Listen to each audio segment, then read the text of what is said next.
Hi guys, magandang hapon. Nandito muli sa area ni Sir Nimi kasi noong mga nakaraang buwan, September yun sir, no? September. Pero yung sugarcane industry ay nagkaroon po ng problema dito sa infestation ng RSSI o yung tinatawag na red stripe scale insect, no? RSSI. Ngayon, anong nangyari dito sa area mo, sir? Ito, tinamaan to last August. July, August. Oo.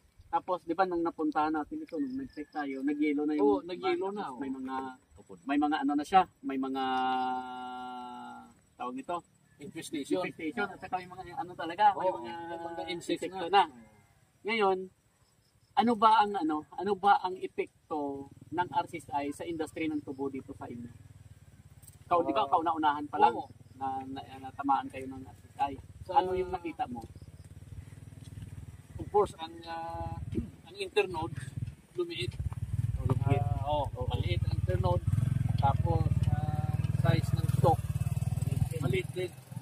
And then, ang length ng stock maliit din. Hindi siya tumaas. Tapos, nung nag-harvest na kayo doon sa mga infected na mga area, ilang percent ang damage? Yung LPG ba yung tawag doon? Yung recovery? Ang recovery. So far, ang nauna kong applyan, itong mga fields na lang ito, last end of August ba yun, or September? September. So, heavily invested. Pero after the first and second application, nagkaroon na recovery. Pero ang tanong, ano yung ginamit mo na technology? Yung sa'yo, yung biosolution natin. Oo. Na yung ginawa natin dito guys, para sa empowerment ng mga farmers, sila mismo ang gumagawa ng formula.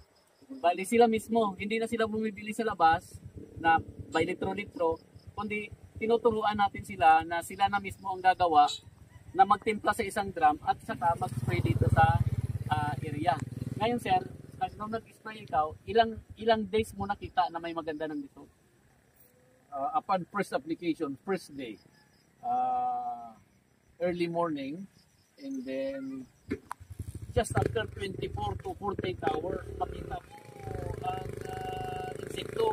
Wala na, patay na.